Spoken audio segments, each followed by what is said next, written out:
পাপা, হ্যাঁ, তুমি কি করছো? রুটি বানাচ্ছি। তুমি রুটি বানাচ্ছো? হ্যাঁ, রুটি বানিয়ে কাকে খাওয়াবে?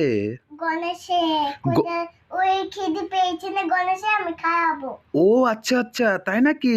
হ্যাঁ, দেখি দেখি তোমার রুটি বানানো। ও, তুমি রুটি বানাচ্ছো? হ্যাঁ, খুব সুন্দর হয়েছে তো। দেখি তোমার গণেশটা। ওই দেখো। ওর খিদে পেয়েছে, হুম, এখনো খাওয়াওনি? না তো এখন বানাচ্ছি, বানাচ্ছো, তারপরে বানিয়ে খাওয়াবো। খাওয়াবে? ওয়াও, কত সুন্দর, কত ভালো ভালো কথা বলছো তুমি। তুমি এত যত্ন করছো গণেশটাকে। হ্যাঁ, ঠিক আছে, ভেরি গুড ভেরি গুড। ঠিক আছে, তাহলে তুমি একটা কাজ করো, রুটি বানিয়ে হুম, তারপরে গণেশটাকে খাওয়াবে, তুমিও খাবে। হ্যাঁ, ঠিক আছে, দেখি দেখি দেখি, বানাও তো দেখি রুটি। Wow, wow.